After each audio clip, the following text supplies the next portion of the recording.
Hey, everybody. Welcome back to hashtag AskDLT. I'm Matt Weldon, DLT Director. This is usually the best part of my week. I like engaging with people. I like having the opportunity to help when I can and to answer your questions. We have a lot of questions this week. That's good. I hope people know that the best way to get your questions answered is to use our hashtag AskDLT. Ask your question and we'll do our best. And I'll have these as frequently as the questions require. So more questions come in, we'll do them more often. And if not, we'll keep them on the same schedule that we've had. Let's get right to it. Okay, your website and phone line are not verifying my identity. I've tried several times. It says we are unable to verify your identity at this time. What is the problem? All right, so the problem is that there is a very well organized fraud scheme that has happened since the beginning of the pandemic back in March of 2020. And the fraudsters have worked really hard to try and file claims all throughout the country and not just in Rhode Island. It's happened everywhere. And because of that, every single state, including Rhode Island, has had to make a lot of changes to try to stop that and to also serve people at the same time, which is very difficult. And so we've been doing that. And it means that, unfortunately, more and more claims get stopped as suspected fraud if they trip one or two indicators, which I can't tell you what they are because we don't want people to know what we're looking for. But things get stopped. And sometimes claims just get stopped out of an abundance of caution. When that happens, we send a notice out via email and hard copy mail that provides options on ways to get it lifted. One way is to use the online link. The online link does work, but it can be difficult, and it's difficult by design, meaning we don't want fraudsters to be able to go in and guess the answers and then be able to get a claim in your name. So it's a little bit hard. I have personally sat down and reviewed all of the questions that are asked on that online verification tool. I've removed some of the questions that were asked because I thought they were too difficult. And while many people will tell you that I'm not that good at a lot of things, one thing that I'm very good at is remembering things. And so I remember every single detail of my life and I can answer all those questions. If I can't answer it, there's no way that I want it on the system that's going to serve our customers. So I took some of those things off. So it does work, but sometimes it can be tricky. If that doesn't work, you call 401-415-6772. There's an option to lift your fraud hold or verify your identity. And I'm going to admit that we have had a challenge with that. We just put that option in place. And this week we had some technical difficulties that didn't allow as many people through as it should. I'm aware of it, I'm fixing it, and very soon we're gonna have a brand new way to do that. In the meantime, I have more people on the phone and we're trying to take his calls as quickly as we can to help people. I apologize for the frustration. I know it's a challenge. I'm asking you to please give it another shot. All right, let's see, what do we have? Until when is PUA retroactive? Last day of employment, date of PUA extension, or date of application?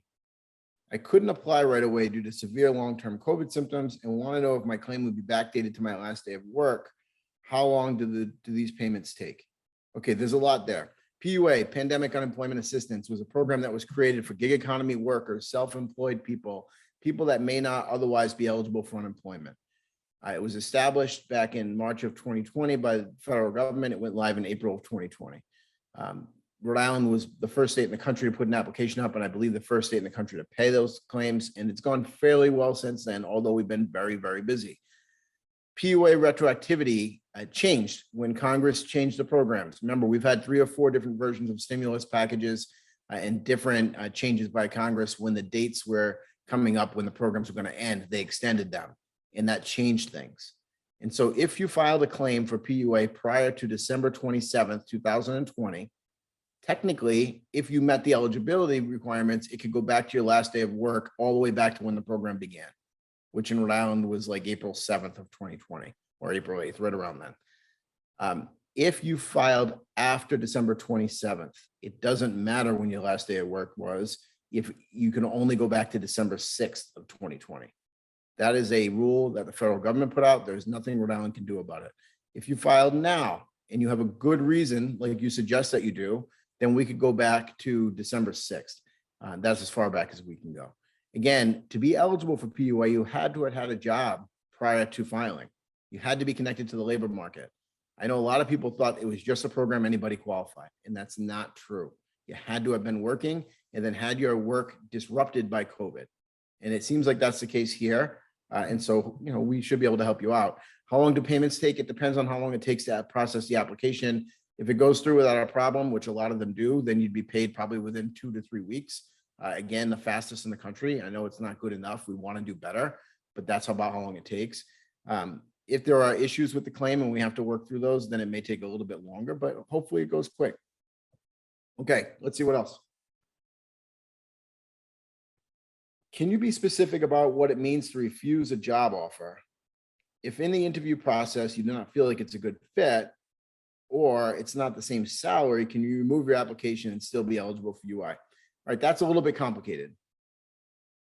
Let's talk about it being a good fit.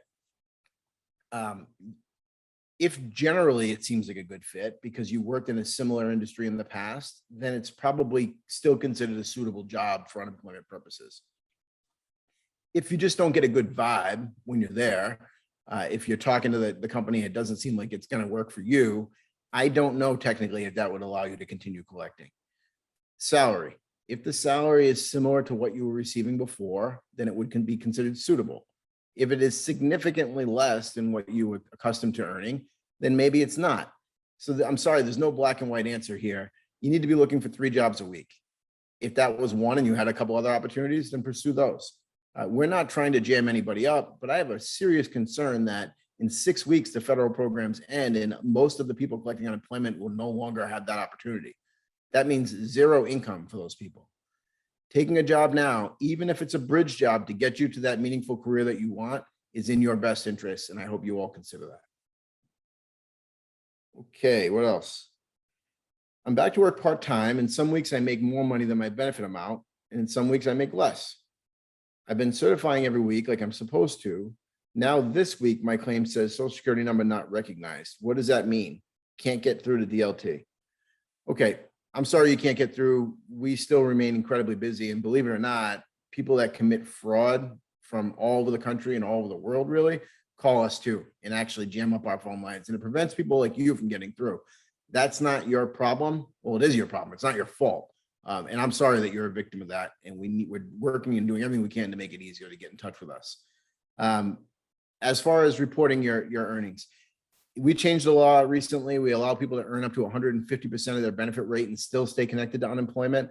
That's good. If you're making more than that, then you're almost working full time. And in those weeks, you wouldn't be eligible for a payment.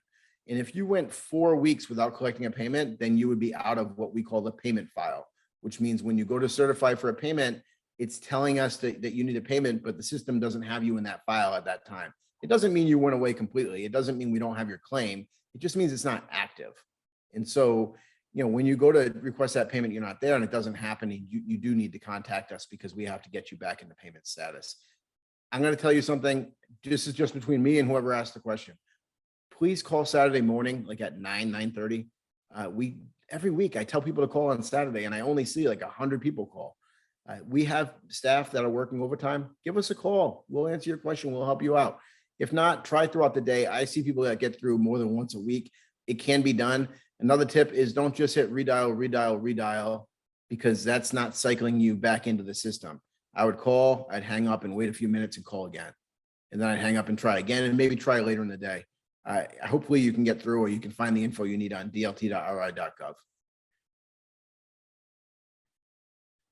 Let's see, I'm a bit older and I'm having a really hard time getting hired.